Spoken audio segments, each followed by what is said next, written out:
Billionaire, CEO, humiliates black cleaning lady at party. Her triplet sons leave him speechless. Before we begin, we'd love to know, what city are you watching from? Leave it in the comments. And at the end, don't forget to give this story a rating from 0 to 10. Enjoy. You missed the spot, he said loud enough for the room to hear his voice sharp as the champagne flute in his hand. Laughter rippled through the ballroom as Jasmine knelt to clean the spill near his polished shoes. He didn't offer a napkin. He didn't even look down. Then she stood up, and 3 little boys stepped out from behind her legs, identical, wide-eyed, and brown-skinned. All 3 turned to the billionaire CEO and said, in perfect unison, "Hi, Daddy." The room fell silent. Glasses froze midair. David Blackwell Whitmore forgot how to breathe. Her quiet ache. She always stood straighter when the elevator doors opened, shoulders back, chin tucked, smile practiced like it was part of her uniform.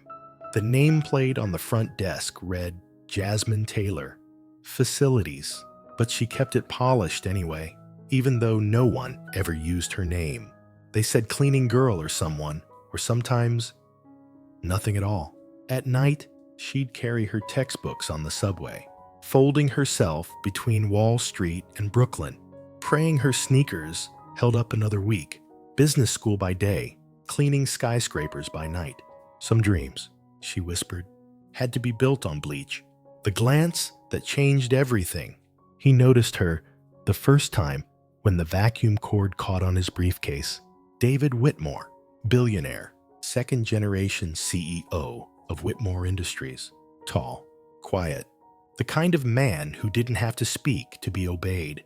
Instead of scolding her, he watched her like a puzzle, like something fragile he wasn't used to seeing up close. "You always look like you're carrying more than just a mop," he said. And Jasmine had smiled because she didn't know it was a trap. The secret rooms where love doesn't survive. For 3 months, they met in hidden places, never his office, never anywhere public, just his penthouse, where the windows stretched so high it felt like flying. He called her my sweetest secret, whispered promises into her neck, told her she was brilliant, that no one had ever made him laugh like that. But when she asked about the photos in the tabloids, the women on his arm, he kissed her forehead like a father calming a child and said, "This world runs on illusions. Jasmine, I only let you see what's real." The night, everything shattered. The pregnancy test showed 3 lines, not 1, not 2, 3. She laughed first out of shock. Then she cried until the neighbors banged on the wall. She put the baby shoes in a gift box, rehearsed the speech in the mirror, took the elevator to his penthouse, hands trembling. When he opened the lid and saw those 3 little shoes, his whole face turned to stone. "You want me to believe this?" he said, his voice colder than the marble floor. "You, a maid, with my children." And then came the check, $5,000, his signature at the bottom like a slap across her name. "Be smart," he told her, already turning away. "Go back to whatever place made you think this was possible." She walked out, didn't rip the check, didn't scream, just whispered under her breath, "You'll see." Chapter 1. You fast out. Thieves allers, sorrows your soul. Yasir's here to disappear. There was no sound in the penthouse that night, except the clinking of ice against crystal. Jasmine sat across from him, her coat still on, fingers pressed to the small velvet box in her lap. The one with the 3 tiny shoes, each no longer than a finger. She hadn't eaten all day. Her stomach was hollow, but not from hunger. Something far deeper had opened inside her. David poured himself another drink, barely glancing up. "I thought you had night classes. I needed to see you." She said it softly, like a confession, like saying it any louder might make the moment collapse. He finally looked at her, his blue eyes tired, unreadable. "Everything okay?" Jasmine nodded, then slowly slid the box across the table. He hesitated. His long fingers undid the ribbon with lazy precision. When the lid came off, his expression didn't change at first. Then, stillness. 3 miniature baby shoes, one white, one pale yellow, one soft blue. A beat passed, 2. Then came the laugh. Not warm, not amused. It was the laugh of disbelief. "You're serious?"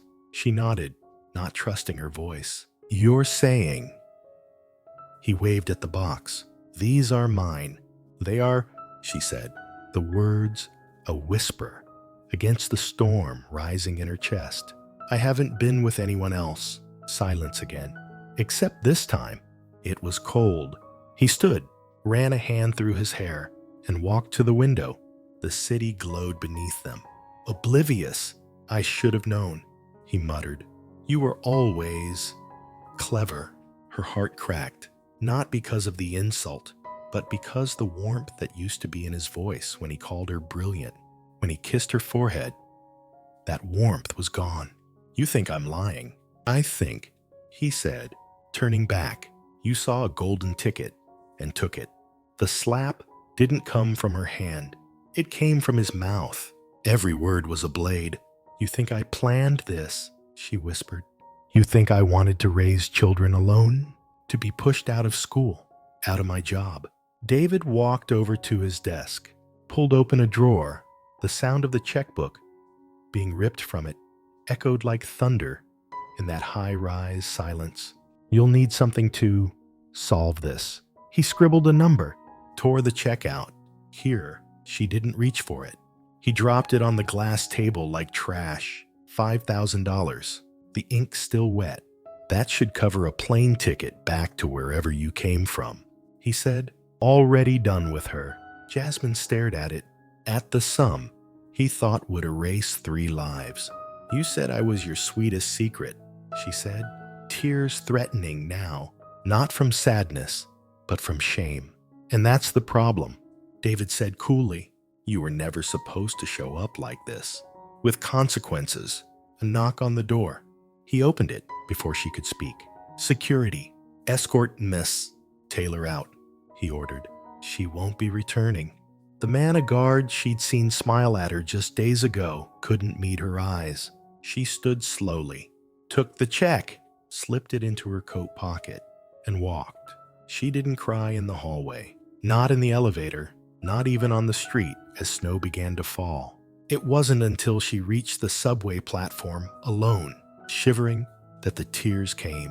Her fingers clutched her belly, the life inside her suddenly too heavy for one body to carry. 3 lives, 3 tiny heartbeats that had nothing and no one but her. She could go back to Atlanta, move in with her cousin, who shared a 1-bedroom with 4 kids. She could drop out of school, beg for hourly work, maybe disappear like he wanted her to. Or she could burn the life he gave her and build a new one from the ash. She sat on the subway floor, back against cold tile. As the train howled in from the dark, the check crinkled in her pocket. That night, she didn't sleep.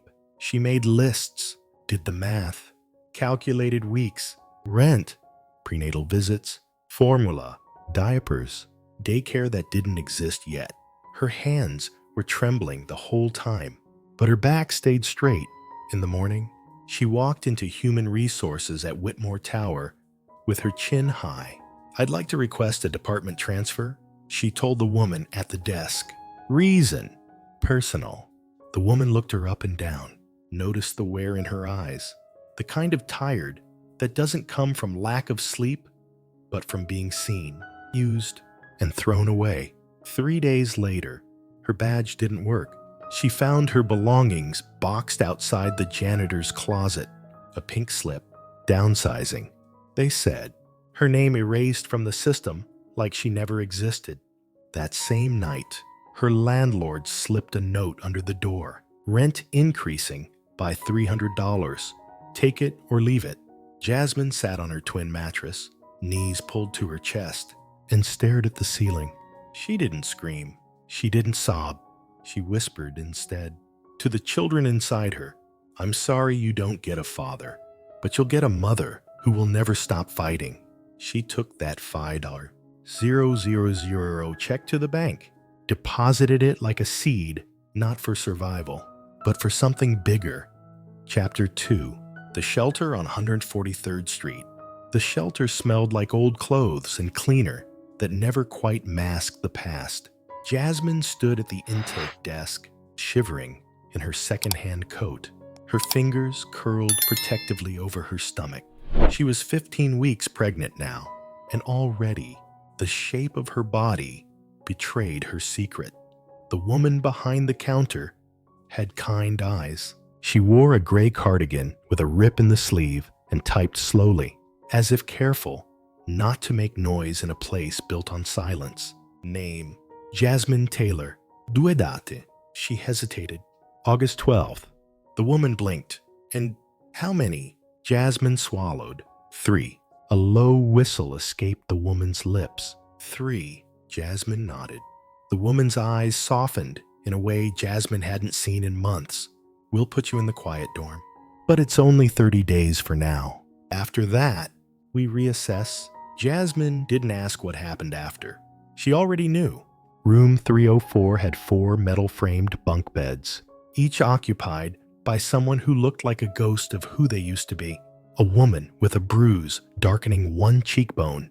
Another who stared out the window like she'd forgotten what looking felt like. Jasmine slid her one suitcase under the bed, sat down slowly. The mattress sank with a tired sigh. First night's the worst, said the woman in the next bed. Her voice was rough, like it had been used up long before today. Jasmine nodded, unsure if she should speak. She didn't want to break the fragile peace. But that night, as the room dimmed, and the whispers faded into snores and soft crying, Jasmine lay awake, one hand on her belly. It had been only 6 weeks since David threw her out. 6 weeks since the $5,000 humiliated 이래 카로스 와니 shine. Kenir just year on the shores, or I got sign. Changed everything and nothing. By day, she cleaned. Found a job at a corporate janitorial agency downtown. We clean offices, not houses, the manager told her bluntly. Jasmine nodded. I know. Night shifts. Then P.A. to Shiga. Chess, minimum wage, no benefits. It wasn't enough. So by day, she walked midtown looking for another job. Any job. Her belly was growing faster now. Her coat no longer enough to hide the curve of her life. At a diner on 7th, a manager handed her a greasy apron and said, Don't talk to the customers. Just serve. She didn't care. She just needed to stay standing. She worked the night shift, cleaning floors that never seemed clean, then took the early morning train across town to sling coffee and wipe down booths. Her body ached in places she didn't know could hurt, but she kept going. She had to. At the 2-month mark, the shelter asked her to leave. They needed the bed. Jasmine didn't argue. She packed her suitcase and walked out into the rain. She called numbers scribbled from bulletin boards, begged strangers on Craigslist, offered to clean, to cook, to pay weekly, whatever they needed. The rejections piled up. No room, no babies, no exceptions. That's when she saw the park bench. It was empty, worn, but dry under a crooked tree. She sat there until morning, counting every dollar she had left, enough for one more week if she didn't eat. Her hand moved again to her belly. Hang on, she whispered. Just hang on. The next day, she fainted in the diner. A woman caught her before she hit the floor. She wore a navy blazer, silver streaks in her dark hair, and eyes that saw too much. You need a hospital, the woman said. I can't afford one. It's already paid for, the woman replied. Jasmine passed out again. She woke up in a white room with blinking machines, and the rhythmic sound of heartbeats, 3 of them. Healthy boys, the doctor said, but you need rest, nutrients, hydration. The woman from the diner was still there. My name's Lucy Miller, she said, setting her laptop aside. I run a consulting firm in Queens. It's small, but stable. Jasmine blinked at her, confused. I need help. You need help. Lucy continued. Come work for me. Live with me. It's not charity. It's survival. Jasmine tried to argue, but the words wouldn't come. Just tears. Lucy handed her a tissue and said, take the night. If you say yes tomorrow, the offer stands. The next morning, Jasmine moved into Lucy's spare room in Queens. It was small, but it had a window and a lock and peace. Jasmine cried. The first night, not from sadness, from safety, from the sound of a woman boiling tea in the kitchen who expected nothing in return. The job wasn't glamorous. Admin work, filing, scheduling, some data entry, but it was clean, quiet, respectful. And Lucy saw how fast she learned, how sharp her questions were. You ever finish that business degree? Lucy asked one night. No, Jasmine said, folding invoices. He made sure I couldn't. Well, Lucy replied, he's not here anymore. And just like that, Jasmine began again. She applied to 3 online programs, qualified for scholarships she never knew existed. At night, while the triplets kicked beneath her ribs, she studied economic theory, marketing strategy, startup law. Lucy brought her hot soup and read financial reports beside her. The house smelled like paper and determination. When the boys finally arrived, 3 identical cries filling the hospital room. Jasmine looked at each of them and felt a vow forming in her chest. You will never know shame. You will never feel small. You will never be priced at $5. Federizo. She named them Malachi, Caleb, Jonah, each name meaning strength, each name a stone in the foundation she was building with her own 2 hands. The first night home from the hospital, she didn't sleep, not just because of the feedings or the crying or the impossible task of keeping 3 newborns calm, but because for the first time in nearly a year, she felt powerful, and she knew, deep in her bones, that one day, David Blackwell, Whitmore, would see these boys and feel something he wasn't prepared for. Regret.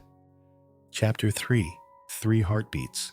Jasmine learned early that babies don't cry one at a time. Malachi would start with a soft whimper. Then Caleb, more impatient, would let out a full-throated wail. By the time Jonah chimed in, the apartment sounded like a tiny storm shelter collapsing from within. She moved between them like clockwork, rocking, feeding, changing, her sweatshirt perpetually stained with formula. Her hair lived in a messy bun that hadn't known a comb in weeks. She couldn't remember the last time she ate sitting down. But when all 3 of them finally slept, curled beside each other like puzzle pieces, her chest would swell with something deeper than exhaustion. Wonder.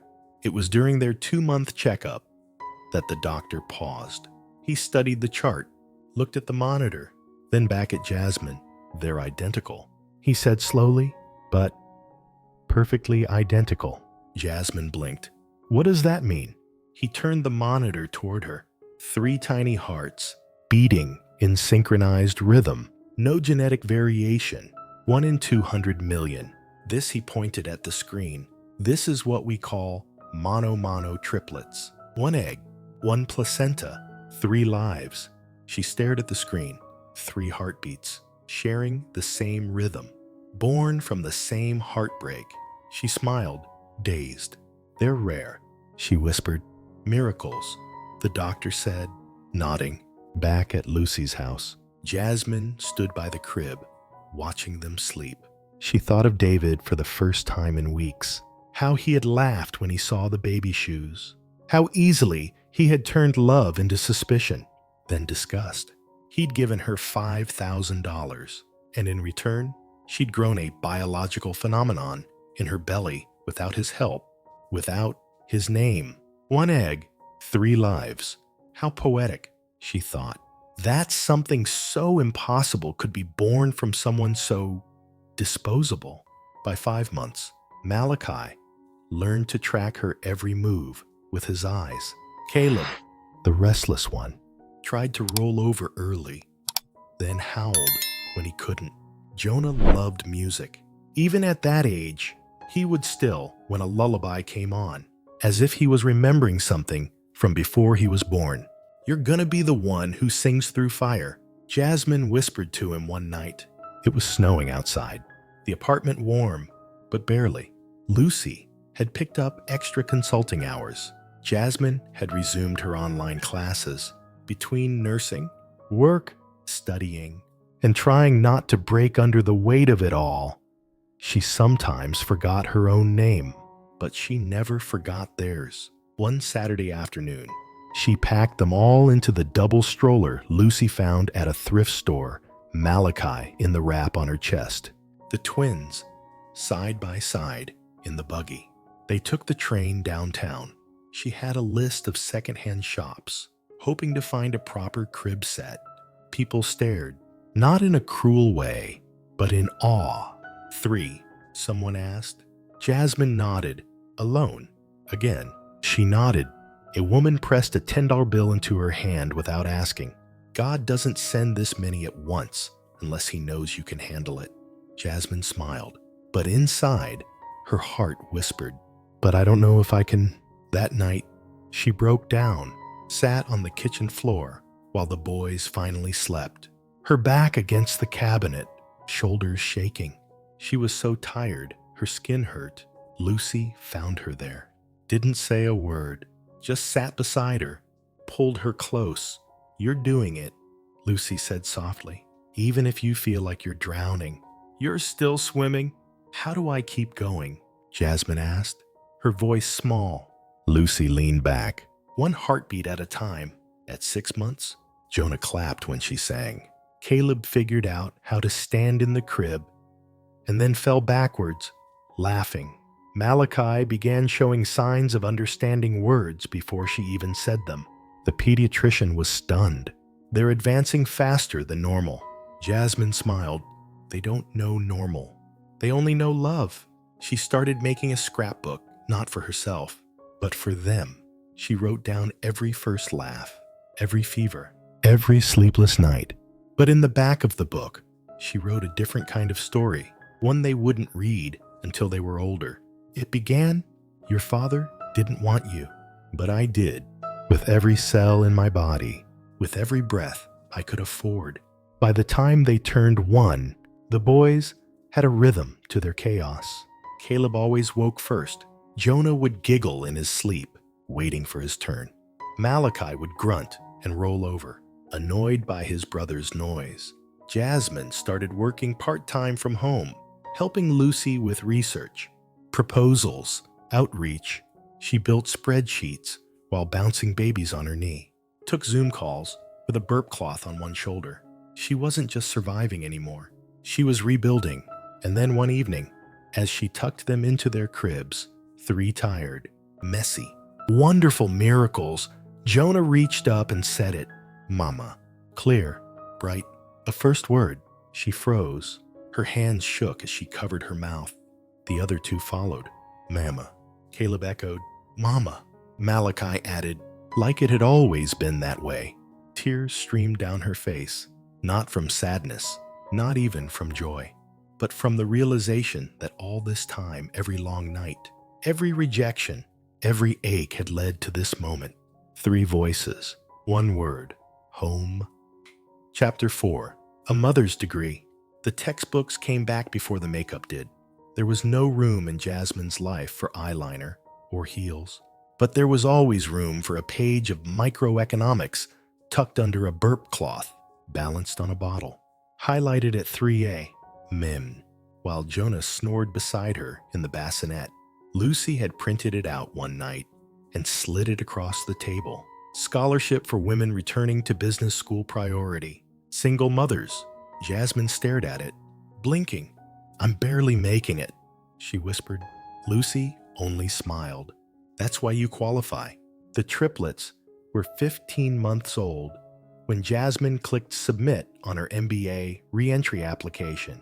She did it with one hand, while holding Caleb with the other and rocking Malachi with her foot. The confirmation email came 5 minutes later. She didn't cry, not yet, but she did whisper to herself, "We're not going back. We're going forward now." The online program was brutal. Week 1, strategic planning. Week 2, financial modeling. Week 3, Jonah teething, while Malachi had a fever, and Caleb figured out how to open the pantry and dump rice everywhere. Some nights, she submitted assignments with seconds to spare. Some mornings, she forgot if she'd brushed her teeth or eaten. But her grades didn't slip. Not once. She aced everything, because every lesson came with a purpose. When she learned about scaling operations, she thought about diapers. When she studied market competition, she thought about David. One evening, while the boys colored with Lucy at the kitchen table, Jasmine practiced a pitch deck for a class project.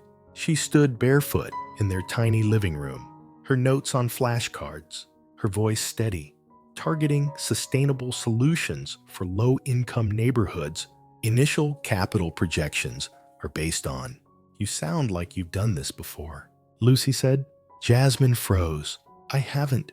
"Yes, you have," Lucy said. "You've done this every night since those boys were born." By spring, her professor emailed her personally.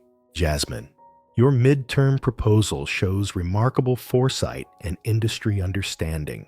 Have you ever considered launching this for real?" She stared at the screen. Had she? No, not really. But maybe she should. The next weekend, Lucy invited 2 friends over for dinner, both women in the renewable energy space. They ate spaghetti from chipped plates, while Malachi threw noodles on the floor. "Jasmine," Lucy said between sips of wine, "tell them your idea." And so she did, shy at first, then steady, then radiant. By the time she finished, both women were staring at her like she'd said something sacred. "You could actually do this." One said, "You've solved the storage problem without even realizing it." The other added. Jasmine laughed nervous, overwhelmed. "I'm just a mom with a spreadsheet." "No," Lucy said softly. "You're a founder." That night, when the house was quiet and the boys were asleep, Jasmine opened a fresh notebook and wrote across the top, "Project Horizon, Phase 1. She didn't know exactly where it would go, but she knew why. So, her sons would never feel small. So no one could ever buy their future for $5. Non de ressort. So her name would mean more than maid. One morning, as she was emailing a professor with questions about patent law, Jonah toddled into the room holding her old NYU hoodie. He couldn't speak full sentences yet, but he hugged the sweatshirt to his chest and said, "Mommy school." She smiled. "Yes, baby. Mommy's in school." By year 2, Jasmine was taking investor calls during nap time.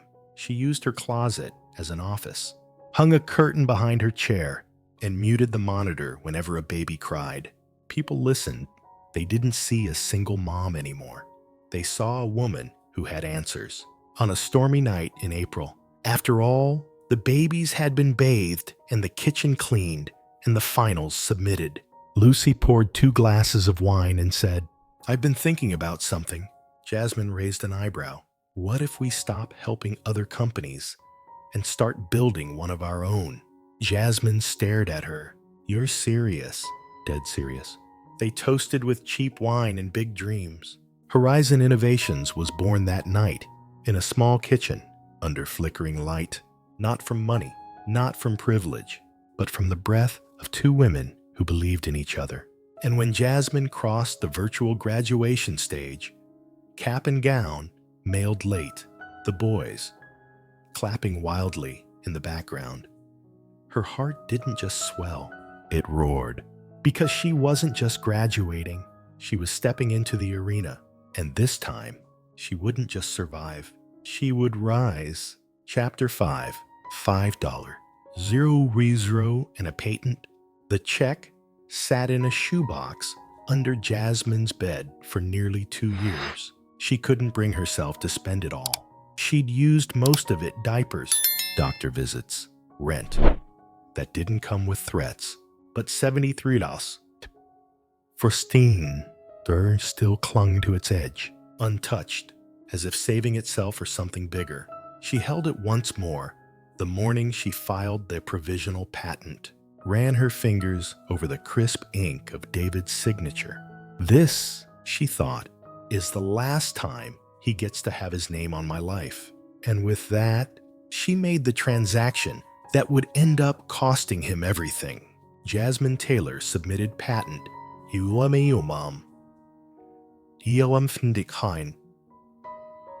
Inside none 127 231 Sustainable Urban Energy Storage System Horizon V1.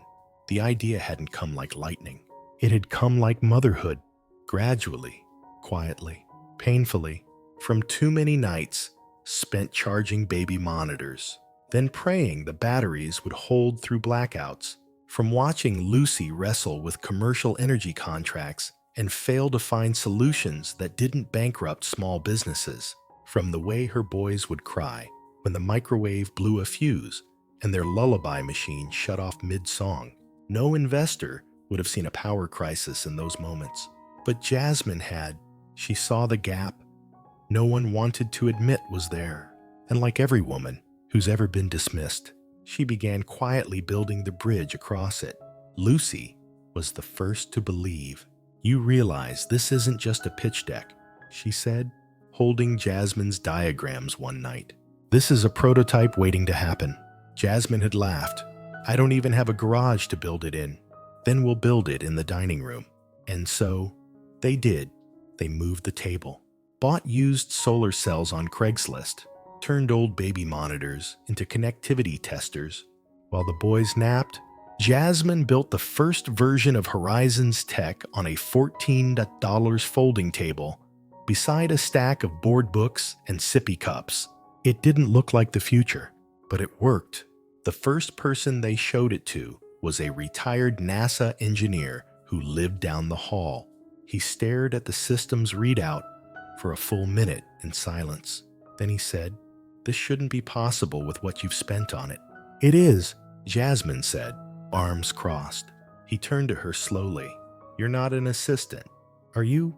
"No," she said. "I'm the CEO."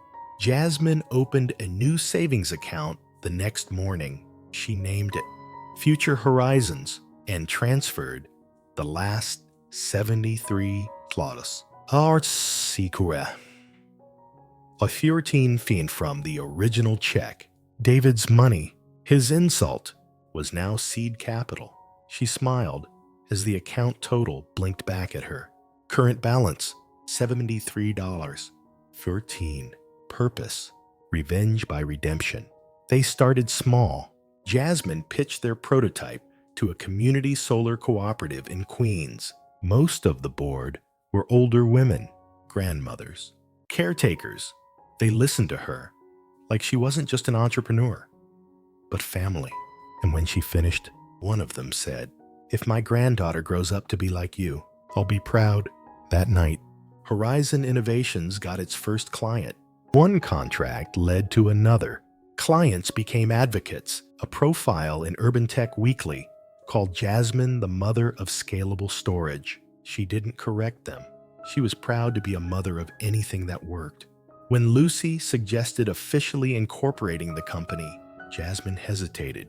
"Feels final," she admitted. "It is," Lucy said gently. "It means the world is going to start taking you seriously." So they filed the paperwork, split the shares, 50-50.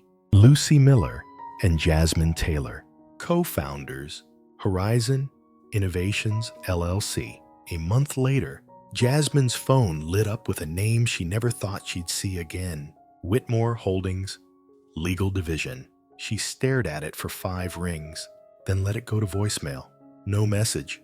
She didn't call back. But something in her shifted, because if they knew her name again, it meant the whispers had reached the glass towers. She'd gone from forgotten to feared. Later that week, she added a new goal to her whiteboard: secure patent, win second city contract, quietly buy first share of Whitmore stock. Lucy raised an eyebrow. What's that last one? Jasmine didn't look up. Just planting seeds. She found an anonymous investing platform, used her tax return and freelance check to purchase 10 shares of Whitmore Industries. It was nothing, less than 0.1%, but it was a beginning. She stared at the purchase confirmation for a long time. This is what power looked like, she thought. Not in boardrooms, not in headlines, but in small, deliberate moves made by people everyone underestimated. By the time the boys turned 3, Horizon had secured city contracts in 2 boroughs. Jasmine paid off the last of her student debt. The closet office became a real one, with a desk that didn't double as a diaper-changing station. And the shoebox, she finally burned the check inside it. Watched David's signature curl into ash in Lucy's fireplace. Felt good, she said, breathing in the smoke. Now you've really deposited it, Lucy smiled, right where it belongs.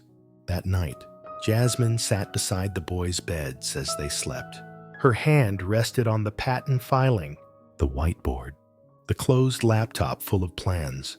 Everything around her was still so fragile, so unfinished, but her heart steady, quiet, absolute.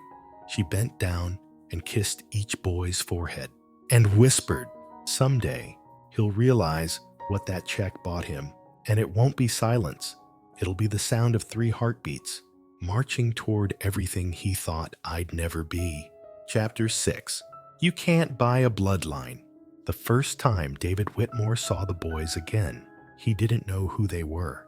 He was too busy smiling for the cameras. The Whitmore Foundation Gala was one of those nights he lived for: velvet tuxedos, imported orchids, the press whispering his name like a brand. He stood at the center of the ballroom, flanked by industry titans and glittering donors. Drink in hand, a flawless woman on his arm. Make sure the coverage is tight this year, he told his PR director. Clean shots, no charity case optics. He never noticed the woman entering quietly near the back of the room. And he definitely didn't notice the 3 boys who slipped in beside her, each in tiny navy suits, each with the same glacial blue eyes as his own. Jasmine didn't plan to be there, but when the mayor's office extended the invitation for Horizon Innovations to be honored as a city partner, she didn't hesitate. We don't hide, she told Lucy. Not anymore. She walked into that ballroom like someone who had nothing to prove, but everything to protect. Caleb was the first to see him.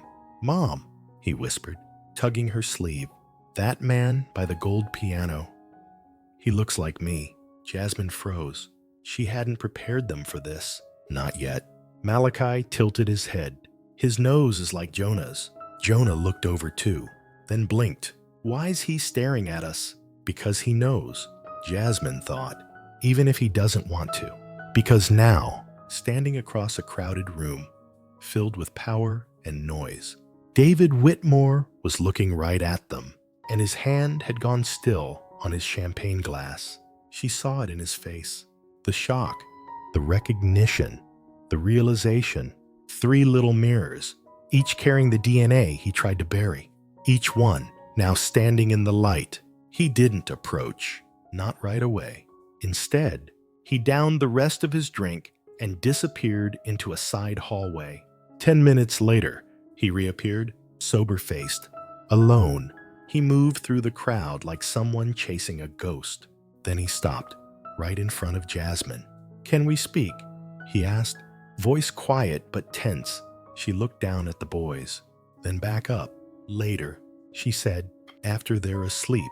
The boys were whisked away by Lucy, who'd seen this moment coming long before it arrived. Back in the private salon, Jasmine waited, not nervous, not vengeful, Just ready?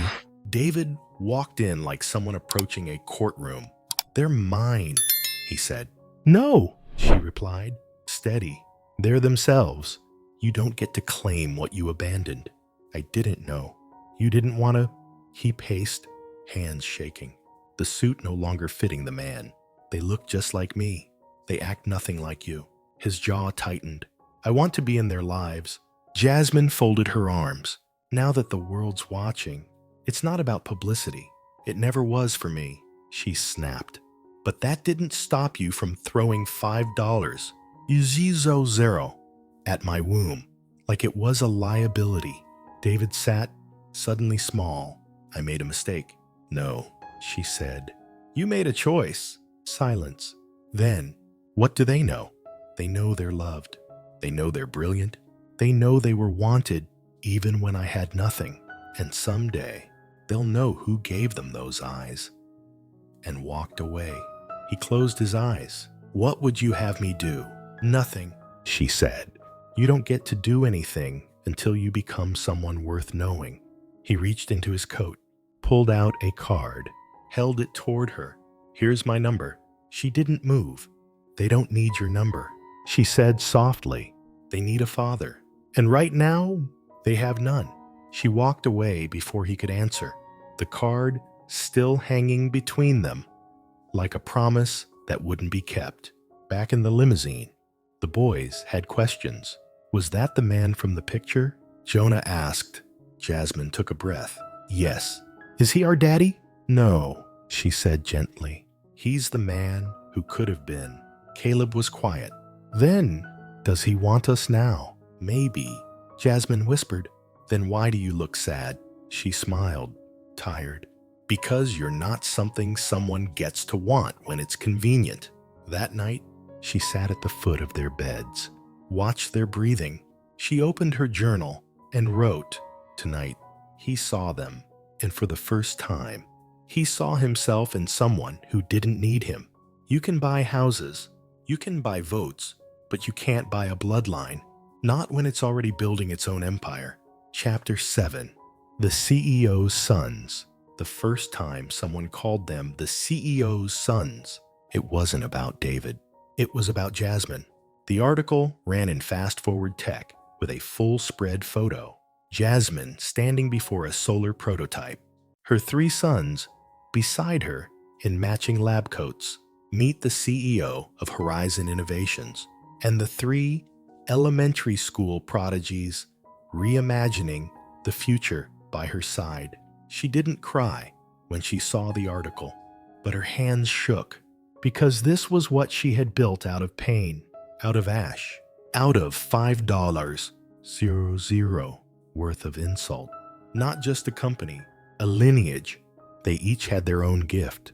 Caleb, the thinker, could solve complex logic problems by rearranging magnets on the fridge. Jonah, the builder, repurposed old toy parts into tiny machines that actually worked. Malachi, the feeler, once composed a piano melody that made a visiting investor cry into his glass of wine.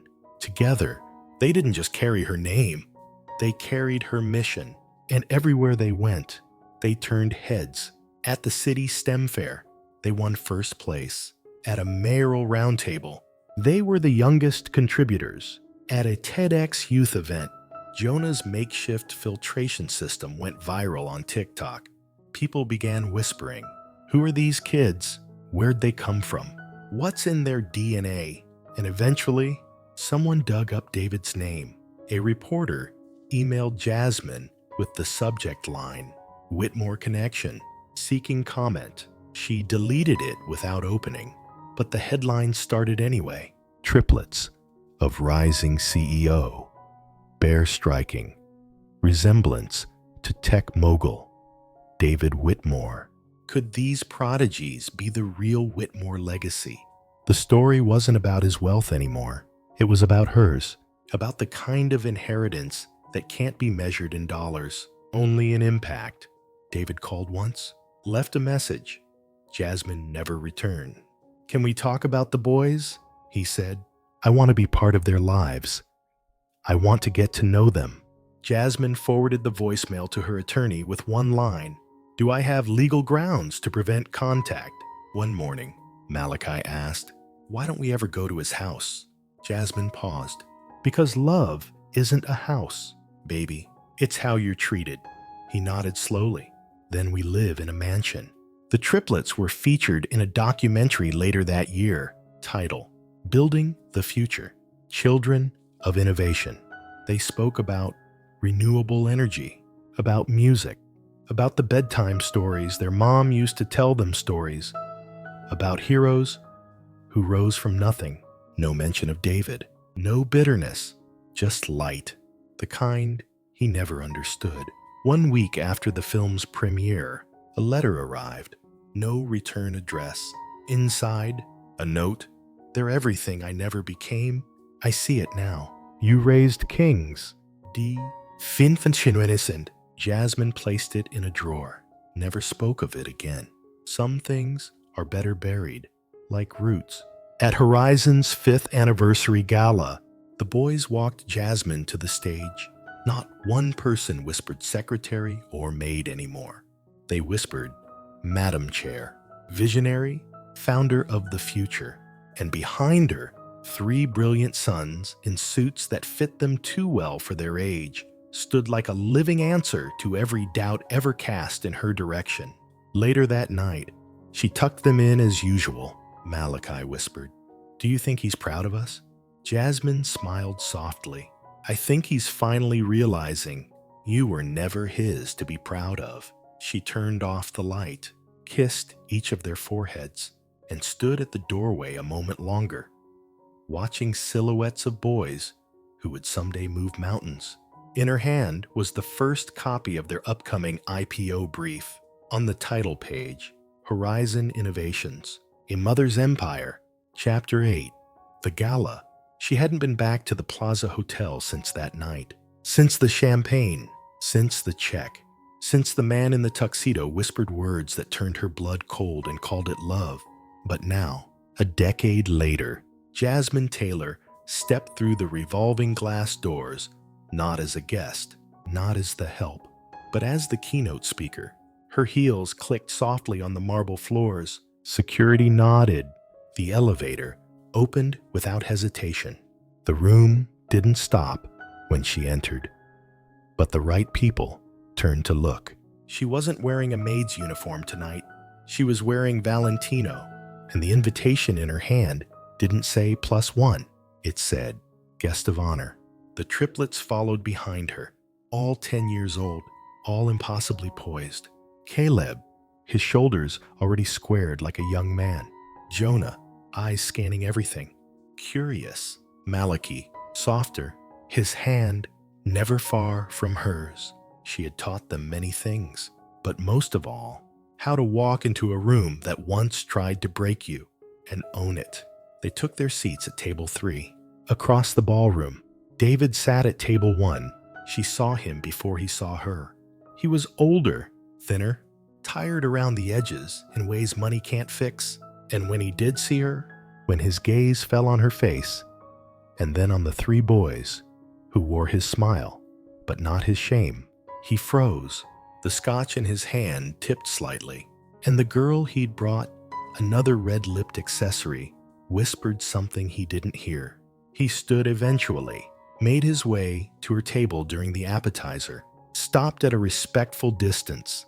They're mine, he said quietly. Jasmine looked up, her expression unreadable. No, she replied. They're mine. You were just biology. I've changed. He tried. Good, she answered. But they don't need change. They needed presence. You were absent. He glanced at the boys. They look just like me. They act nothing like you. You can't keep them from me forever. I don't need to. They'll decide soon enough. And believe me, they'll remember who stayed. He stared at them. Caleb, explaining energy policy to a senator. Jonah, showing off a prototype to a CEO. Malachi, politely declining dessert because mom says sugar dulls the brain. All of them with her in their posture, none of them with a trace of him. You won't even let me talk to them, David asked. You talked, Jasmine said. 10 years ago, when you said I wasn't worth your name. That was your conversation. He left before dessert. No fanfare, no toast, just a quiet exit through the side door. Later, under the gold chandeliers, Jasmine stood at the podium, spotlighted, centered. The room fell still. She didn't speak of David. She spoke of grit, of motherhood, of building what no one gives you. Her voice was soft, but it filled the room. My sons are not my second chance. They are my first victory. When she stepped down, the applause followed her. Not just because she was brilliant, but because everyone in the room knew they had watched a woman return to the place where she was discarded and take the crown. Back in the limo, Caleb leaned against her. Was that man the one from your story? Jasmine nodded. Why was he crying when he left? She stroked his hair. Because he saw something he never thought would grow and realized too late he should have watered it. Chapter 9. Lucy's Will. Lucy's passing wasn't sudden. It was the slow fading of a light that once burned too bright. Cancer had taken her strength, but never her spirit.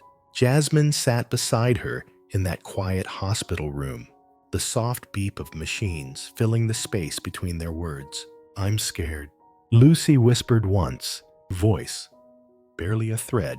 You don't have to be, Jasmine said, squeezing her hand. You've given me everything. Weeks before, Lucy had made her intentions clear. I'm putting everything in writing, she said one evening, surrounded by photos of the boys, tiny, wide-eyed, perfect. You're the trustee.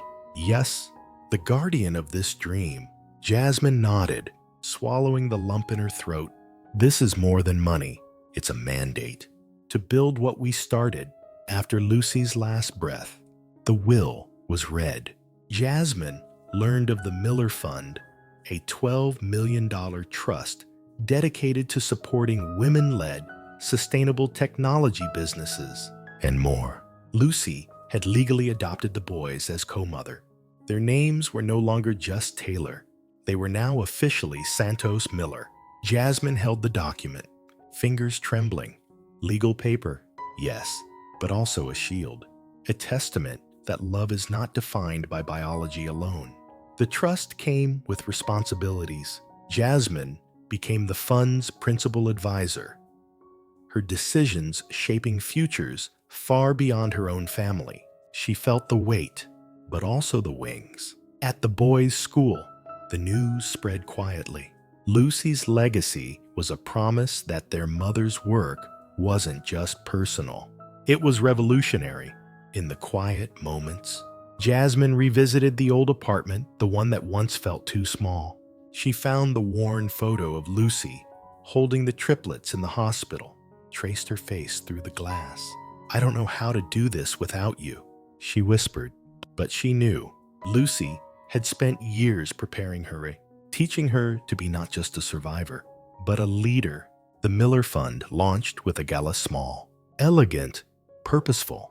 Women innovators, single mothers, visionaries from across the country. Jasmine spoke of Lucy often, of the power of chosen family, of the strength found in hands held tight, even when life threatens to pull you apart. The boys grew aware, too. They saw the faces of women changed by the fund. They heard stories of struggles turned to triumphs, and they knew their mother was not alone. One night, Jonah asked quietly, Mom, who was Lucy to us? Jasmine smiled, eyes bright, despite the weariness. Lucy was the heart that held us together when mine almost broke. As the city skyline glittered beyond their window, Jasmine realized something profound. Her journey from rejected maid to CEO and mother of a legacy was never hers alone. It was theirs. And as dawn broke, she made a vow to carry Lucy's light forward, to build bridges where walls had once stood, to prove that family is not just who gives you life, but who gives you love. Chapter 10. Legacy Forged. Jasmine stood at the window of her corner office. The the Manhattan skyline glowing like a constellation of hard-won dreams. Behind her, Horizon Innovations buzzed with the steady hum of creation engineers sketching, strategists debating, her son's laughter echoing faintly from the playroom-turned-innovation lab. She sipped her coffee, eyes fixed on the towering glass monolith that once belonged to Whitmore Industries, the company that had dismissed her, that had cast her and her children aside like shadows. Now, it was part of her story. The Miller Fund and Horizon had grown beyond expectations, turning from a modest startup into a global leader in sustainable technology. A Palar, $80 billion empire built not on privilege, but on grit, vision, and an unshakable belief in possibility. Her sons were no longer children, whispering their first words. Malachi debated economic policy with university professors. Caleb presented water purification inventions at international conferences. Jonah performed at Carnegie Hall, his fingers dancing across keys with a soulful precision beyond his years. The boardroom was full that morning, but Jasmine's voice cut through the tension like a beacon. We are not just owners of a company. We are guardians of a future that includes every child, every community, every mother who's ever been told she's not enough. The room responded not just with nods, but with a renewed sense of purpose. Later, she met quietly with the Thompson Enterprises board. Michael Whitmore was no longer CEO. He was now a middle manager under her leadership, a man humbled by time and truth. He looked at the boys with something like hope and regret, but Jasmine reminded him gently, "You must earn their trust. You lost years, and trust is not given lightly." That evening, Jasmine watched her sons play in the office. She had once dreamed of tiny architects of a new legacy. She reflected on the path carved from rejection and resilience. This was the legacy she had forged, not revenge, but rebirth, not destruction, but creation. Malachi ran up to her, eyes bright with excitement. "Mom, the school wants us to start a youth innovation club," Caleb chimed in. "And I'm leading the first project." Jonah smiled shyly, "and I wrote a new song for it." Jasmine held them close, feeling the pulse of generations carried in their hearts. As she tucked them into bed that night, she whispered, "You are more than enough. You are the future. And this legacy, our legacy, is forged in love, strength, and hope." The city lights shimmered outside their window, a reminder that even in the darkest places, brilliance could bloom. And in that brilliance, Jasmine knew they would always rise. Sometimes, life asks us to carry burdens heavier than we imagined, to face doors slammed in our faces, and whispered dismissals that echo long after the moment has passed. Jasmine's story is not just about one woman's fight against cruelty or injustice.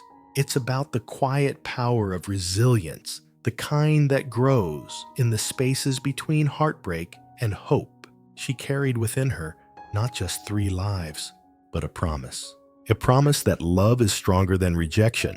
That worth isn't measured by wealth or name, but by the courage to rise again. Her journey from the cold marble floors of a penthouse to the cramped shelter bed to the heights of a corporate empire is a testament to the women who have been told, "You're not enough," and chose to prove otherwise, to the mothers who build futures with trembling hands and unwavering hearts, to the daughters who carry the wounds of yesterday but refuse to let them define tomorrow. The story of Jasmine and her sons reminds us that legacy isn't just inherited. It's forged sometimes in fire, often in silence, always in love. And when the world tries to write your story for you, sometimes the greatest act of defiance is simply to live it on your own terms. If this story touched something inside you, if you've ever felt overlooked, underestimated, or cast aside, remember this: you are more than your struggles. You are more than your scars. You are worthy of a love and a life that sees your true value. And sometimes, the greatest victories come not from reclaiming what was lost, but from building something entirely new. We'd love to hear from you. What did this story make you feel? Drop your thoughts in the comments and rate it between 0 and 10. Subscribe and turn on the bell so you're always updated. More inspiring stories are waiting. Click here to watch them. Thank you for sharing this journey with me. If Jasmine's story moved you, the next one goes even deeper, exploring the power of forgiveness, the complexity of love, and the unbreakable ties that bind us all. I hope you'll join me again. Until then, take a moment to breathe, to feel, and to remember your story matters. We rise, we heal, we love,